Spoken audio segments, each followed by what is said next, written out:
अस्सलामुअलैकुम students, welcome back. Students, इस video में जो हमारा टॉपिक है, मेन टॉपिक, वो है होम्योस्टेसिस इन एनिमल्स। ठीक है। होम्योस्टेसिस में हमने जो है लास्ट टाइम डिस्कस किया था कि डिफरेंट प्रोसेसेस आ जाते हैं। ऑस्मोरेगुलेशन है, थर्मोरेगुलेशन है एंड एक्सक्रीशन है। तो वन बाय वन हम इनको डिस्कस करेंगे एनिमल्स में। तो सबसे पहले देख लेते हैं कि ऑस्मोरेगुलेशन इन एनिमल्स क्या है और एनिमल में ऑस्मोरेगुलेशन का प्रोसेस किस तरह से होता है। तो स्टूडेंट्स, आपको पता है कि प्लांट्स जो है वो दोनों टाइप्स के होते हैं, यानी कि एक्वेटिक भी होते हैं और टेरेस्ट्रियल प्लांट्स भी होते हैं। टेरेस्ट्रियल प्लांट्स यानी ज़मीन में रहने वाले प्लांट्स, और एक्वेटिक में हमारे पास मज़ीद दो कैटेगरीज आ गई थी कि वो हमारे पास फ्रेश वाटर का है या फिर वो मरीन वाटर का है। इसी तरह से हमारे पास एनिमल्स भी जो हैं दोनों जगह पे हमें नज़र आ रहे होते हैं। एक्वेटिक भी होते हैं और टेरेस्ट्रियल एनिमल्स भी होते हैं, यानी ज़मीन पर रहने वाले। तो ऑब्वियसली फिर उनको जो है उनके अंदर भी ऑस्मोरेगुलेशन का प्रोसेस होना बहुत ज़रूरी है, ताकि वो अपनी बॉडी में जो है वाटर एंड सॉल्यूट की कंसंट्रेशन जो है वो उसको बैलेंस कर सके। ठीक है। ऑस्मोरेगुलेशन होना इसलिए ज़रूरी है, उसको बैलेंस होना इसलिए ज़रूरी है ताकि जो है मेटाबॉलिज्म का जो प्रोसेस है, यानी ग़ज़ा का टूटना और बनना, ये प्रोसेस जो है वो सही से चलता रहे और इसमें जो है ना कोई हिंड्रेंस ना आए। ठीक है। तो एनिमल्स को जो है आइदर वो टेरेस्ट्रियल हो या एक्वेटिक एनिमल्स हो, उनको जो है एनवायरनमेंट के लिहाज से ख़ुद को मेंटेन करना होता है। ठीक है। तो हम पहले बात करते हैं फ्रेश वाटर के जो एनिमल्स होते हैं वो किस तरह से ऑस्मोरेगुलेशन का प्रोसेस करते हैं। तो जो हमारे पास फ्रेश वाटर के एनिमल्स हैं, लाइक फ़िशेज़ हैं हमारे पास, इसके अलावा डिफरेंट अदर ऑर्गेनिज़म्स भी हैं हमारे पास, लाइक सी हॉर्स है, जेलीफ़िश है, और अदर यूनिसेलुलर ऑर्गेनिज़म्स को भी हम ले सकते हैं। इसके अलावा स्टार फिश एट्सेट्रा। ठीक है। तो हमने देखना है कि इसमें किस तरह से हो रही है ऑस्मोरेगुलेशन। तो होता ये है कि फ़्रेश वाटर में जो ऑर्गेनिज़म्स होते हैं ना, उनकी बॉडी के अंदर जो सॉल्यूट की कंसंट्रेशन होती है, यानी सॉल्ट जो होता है वो ज़्यादा होता है एज़ कम्पेयर टू आउटसाइड का जो इन्वायरमेंट होता है उसके लिहाज से अगर हम कंपेयर करें।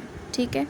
क्योंकि फ़्रेश वाटर है तो बाहर के इन्वायरमेंट में सॉल्यूट की कंसंट्रेशन यानी नमक जो है वो कम है, स्पेशली नमक की बात हो रही है, और इनकी अपनी बॉडी में जो है वो कंसंट्रेशन ज़्यादा है।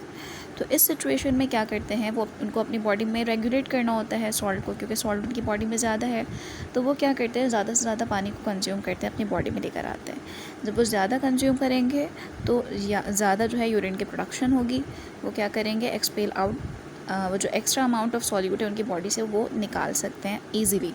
ठीक है। जितना ज़्यादा वो वाटर लेंगे अपनी बॉडी में तो उतना ज़्यादा जो है वो यूरिया की प्रोडक्शन होगी, और वो अपनी बॉडी से उस एक्स्ट्रा अमाउंट ऑफ सॉल्यूट को निकाल सकते हैं आसानी के साथ। तो इस तरह से वो क्या करते हैं, अपने बॉडी में जो सॉल्ट की कंसंट्रेशन है उसको बैलेंस रखते हैं। ठीक है। इसे बेसिकली हम ऑस्मोटिक बैलेंस। इसी के साथ साथ अगर मैं मरीन ऑर्गेनिज़म्स की बात करूँ, तो जो मरीन ऑर्गेनिज़म्स है उसमें भी हमारे पास डिफरेंट तरह के फ़िशेज़ हैं, लेकिन दोनों फ़िशेज़ की बॉडी इन्वायरमेंट में जो है वो डिफरेंस नज़र आता है हमें। ठीक है। हमने अक्सर सुना है कि मीठे पानी की मछली है और ये खारे पानी की मछली है, तो हम उन दोनों को कंपेयर कर रहे हैं। तो हमारे पास जो मरीन फ़िशेज़ होती हैं उनके, ज़ाहिर सी बात है मरीन है यानी कि समंदर है, तो समंदर में कंसंट्रेशन सॉल्यूट की ज़्यादा होती है, यानी सॉल्ट की। तो वहाँ पर ज़्यादा कह सकते हैं कि नमक वाला इन्वायरमेंट है, जिसको हम कहते हैं हाइपर कंडीशन। ठीक है। अच्छा, इस बात को समझने की ज़रूरत है कि अगर एनवायरनमेंट में ज़्यादा नमक है और उनकी अपनी बॉडी में जो है वो नमक की कंसंट्रेशन क्या है, कम है, तो हम कहेंगे कि वो अपनी बॉडी के लिहाज से, यानी फ़िशेस की बात कर रही हूँ, उनकी बॉडी के लिहाज से जो हमारे पास सोल्यूशन है वो हाइपोटोनिक सॉल्यूशन है। ठीक है। अगर फ्रेश वाटर है तो फ्रेश वाटर में मैंने आपको बताया था कि फ़िश की बॉडी में नमक ज़्यादा है और बाहर कम है। तो फ़िश की बॉडी में ज़्यादा है, आपने सिर्फ फ़िश की बॉडी को स्टैंडर्ड बना के याद रखना है कि अगर फ़िश की बॉडी में सॉल्ट की कॉन्सेंट्रेशन ज़्यादा है तो वो हाइपरटोनिक सॉल्यूशन है, और अगर फ़िश की बॉडी में कम सॉल्यूट मौजूद है एनवायरनमेंट के लिहाज से तो वो हाइपोटोनिक सॉल्यूशन है। ठीक है। तो इस बात को दोबारा रिपीट कर रही हूँ मैं कि फ़्रेश वाटर में जो हमारे पास फ़िशेज़ हैं उनके अंदर हाइपरटोनिक सॉल्यूशन होता है उनकी बॉडी में, और मरीन ऑर्गेनिज़म्स की जो फ़िशेज़ होती हैं उनकी बॉडी का इन्वायरमेंट जो है वो हाइपोटोनिक कहलाता है। हाइपो मीन्स कम होता है, हाइपर मीन्स ज़्यादा होता है, यानी कि उनकी मरीन ऑर्गेनिज़म्स जो होंगे, मरीन फ़िशेज़ जो होंगी, उनकी बॉडी का जो इन्वायरमेंट होगा वो हाइपोटोनिक होगा, सॉल्ट उनकी बॉडी में कम होता है और इन्वायरमेंट में सॉल्ट ज़्यादा होता है। ठीक है। तो वो क्या करेंगे, वो कोशिश करेंगे कि उनकी बॉडी में जो है वो एब्जॉर्प्शन ज़्यादा कर सकें, और पानी कम से कम वो यूज़ करते हैं ताकि जो है वो एक्स्ट्रा यानी उनकी अपनी बॉडी का जो एनवायरनमेंट है यानी जहाँ पे नमक ऑलरेडी कम है तो वो मज़ीद एक्सक्रीट ना हो सके, ठीक है। तो इस तरह से वो अपने आप को क्या करते हैं, एडजस्ट करते हैं। अब हम बात करते हैं टेरेस्ट्रियल एनिमल्स की। तो जो टेरेस्ट्रियल यानी ज़मीन पे रहने वाले जो एनिमल्स होते हैं उनके अंदर जो ऑस्मो डिफरेंट होने की वजह यह है कि इनके अंदर जो है वो एक्सोस्केलेटन होता है यूजुअली। हमारे अंदर एक्सोस्केलेटन नहीं, हमारे अंदर एंडोस्केलेटन है, लेकिन क्या है कि स्किन तो मौजूद है ना, तो स्किन भी क्या करता है, ऑस्मो रेगुलेशन के प्रोसेस में जो है वो हमें हेल्प कर रहा होता है। तो स्पेशली हम उनकी बात कर लेते हैं जो कि एक्सोस्केलेटन रखते हैं, लाइक हमारे पास कॉकरोच है, क्रैब्स हैं, ठीक है। तो ये क्या करते हैं, ये एक एक्स्ट्रा कवरिंग रखते हैं, तो इसकी वजह कर भी ये क्या करते हैं, ऑस्मो रेगुलेशन का प्रोसेस ईजिली करते हैं, क्योंकि ये उनको अलाउ नहीं करता, यानी जो एक्स्ट्रा स्केलेटन है इनके पास वो वाटर का लॉस जो है वो अलाउ नहीं करता, ठीक है, रेगुलेट करके रखता है। इसके अलावा हम अगर अपनी बात करें तो हमारे पास किडनीज़ मौजूद हैं, ठीक है, फ्रॉग्स वगैरह हैं, इन सब के पास जो है वो किडनीज़ मौजूद है। तो ये क्या करते हैं, किडनी का काम क्या होता है, बार बार रीअब्जॉर्ब करना, यानी बॉडी में जो पानी मौजूद है उसको बार बार रीअब्जॉर्ब करता है। तो इस तरह से भी जो है ना पानी की कमी जो है बॉडी में नहीं होती है, और बार बार इसके अलावा हम पानी इस्तेमाल भी कर रहे होते हैं। तो इस तरह हम उसको बैलेंस कर सकते हैं ऑस्मो रेगुलेशन। हम क्योंकि हमें ख़ुद भी जो है वो अगर हमें लगता है कि बॉडी में कंसंट्रेशन सॉल्ट की ज़्यादा हो रही है, पानी कम हो रहा है, तो हमें फ़ील हो जाता है, थर्स्ट फील होता है, और फिर जो है हम पानी पी लेते हैं, तो बॉडी में ये जो है एडजस्टमेंट हो जाती है वाटर की। तो टेरेस्ट्रियल एनिमल्स में जो है वो ईज़िली ऑस्मो रेगुलेशन का प्रोसेस जो है वो। इसके बाद जो हमारा टॉपिक है वो है एक्सक्रीशन। तो एक्सक्रीशन में ये हो रहा होता है कि हम देखते हैं कि जब हमारी जो लिविंग बॉडी है, लिविंग ऑर्गेनिजम्स हैं, उनकी बॉडी जो है वो डिफरेंट चीज़ों पे कंसिस्ट है, लाइक कार्बोहाइड्रेट भी बॉडी में मौजूद है, प्रोटीन भी है, फैट्स भी है। तो ये बहुत कॉम्प्लेक्स कंपाउंड्स होते हैं, ठीक है। तो जब डाइजेशन का प्रोसेस होता है यानी मेटाबॉलिज्म वगैरह हो रहा है, तो इनको कैटाबलाइज होना होता है, यानी कि इनको टूटना होता है ताकि जो है वो हमें एनर्जी मिल सके, ठीक है। तो इन सब में जो है यानी इन तमाम ग़िज़ाओं में जो है वो नाइट्रोजन कंपाउंड्स भी होते हैं, बहुत ज़्यादा होते हैं, ठीक है। तो इसमें कुछ ऐसे कंपाउंड्स भी होते हैं जो कि हमारी बॉडी के लिए टॉक्सिक हो सकते हैं। नाइट्रोजन कंटेनिंग कंपाउंड्स की बात कर रही हूँ, यानी ऐसे कंपाउंड्स जिसमें नाइट्रोजन मौजूद हो, ठीक है। तो अगर तो वो हमारी बॉडी से निकल जाता है, ठीक है।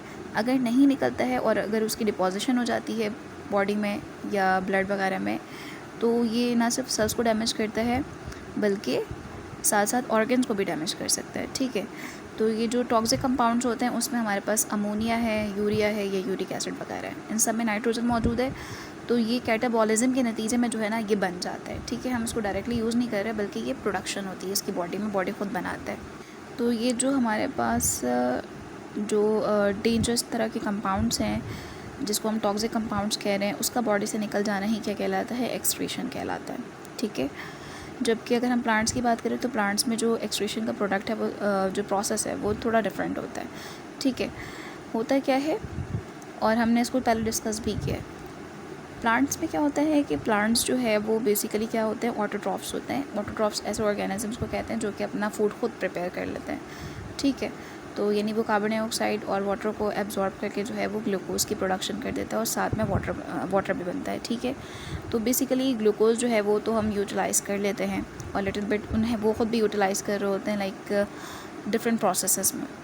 लेकिन जो वाटर है, वाटर भी हमारे पास एक बाई प्रोडक्ट है, वाटर बाई प्रोडक्ट है हमारे पास। तो वो क्या करता है, वाटर जो है, अब ऐसा कोई कंपाउंड नहीं है जो कि टॉक्सिक हो, तो वो क्या करते हैं, क्योंकि ऑटोट्रॉफ्स है ना प्लांट्स, तो वो और भी केमिकल रिएक्शंस कर रहे होते हैं, तो उसमें कहीं ना कहीं वाटर जो है वो यूटिलाइज़ हो जाता है।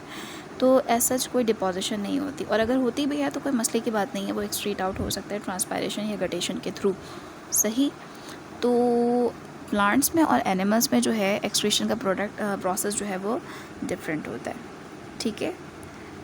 That's all about excretion. अब हम ये देख लेते हैं कि एक्सक्रीशन जो है वो एनिमल्स में डिफरेंट एनिमल्स में जो है वो किस तरह से हो रही होती है और कौन कौन से एक्सक्रीटरी ऑर्गन्स इन्वॉल्व होते हैं, क्योंकि डिफरेंट एनिमल्स में डिफरेंट एक्सक्रीटरी ऑर्गन्स होते हैं, तो हम उनको देखें।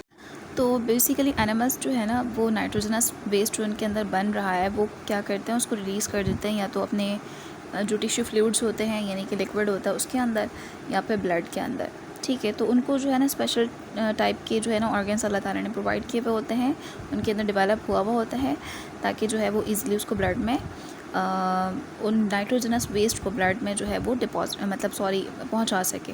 ठीक है, हम ये कह सकते हैं। तो सबसे पहले हमारे पास प्लेन एरिया है। प्लेन एरिया जो है प्लेटी हेलमिंथस की एग्जांपल हमने लिया है यहाँ पर।